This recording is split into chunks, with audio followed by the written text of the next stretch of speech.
The journey and evolution of competition law jurisprudence in India has been extremely interesting and dynamic. The Supreme Court has and continues to play a very important role in providing certainty and clarity to competition law principles in India.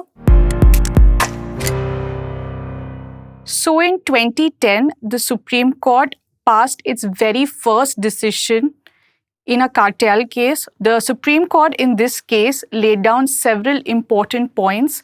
For instance, the powers of the Competition Commission of India, the discretion of the CCI to invite parties for a prima facie hearing, and the need to have reasons while directing an investigation for any anti-competitive conduct under the Competition Act. This is a case where the Supreme Court introduced the term relevant turnover. The term turnover, when calculating penalties for multi-product companies, was clarified by the Supreme Court to mean the relevant turnover in terms of goods and services which are subject to the infringement. The other important aspect of this decision was also the treatment of anti-competitive agreements that were initiated before the provisions of Section 3 pertaining to cartels and anti-competitive agreements came into force in India.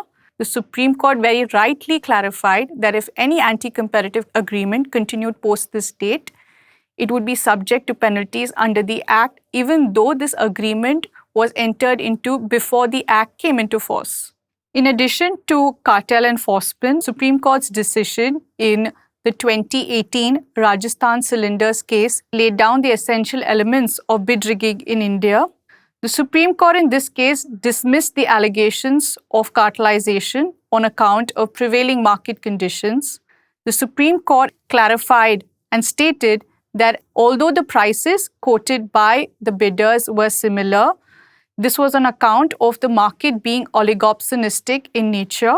The influence of a limited number of buyers had an impact on the price rather than the conduct of the bidders themselves. In relation to abuse of dominance, the Supreme Court's decision in the Fastway transmission case is extremely crucial. This case arose on account of information filed by Concern News against Fastway Transmission. Concern alleged that Fastway Transmission was abusing its dominant position by unilaterally terminating the contract. The Supreme Court clarified that any action for denial of market access can be brought about by any enterprise and is not restricted only to competitors. In India, traditionally, the sectoral regulators have enjoyed a wide range of competition law-related powers under their sector-specific regulations. However, since the Competition Act came into force, the CCI enjoys exclusive jurisdiction to evaluate anti-competitive conduct. In 2018, in the landmark decision of the Supreme Court in the Bharti Airtel case, the Supreme Court clarified that when the subject matter involves an interface with the CCI and another regulator, unless the sector-specific regulator has determined the issue, the CCI cannot proceed with investigating the case under the Competition Act.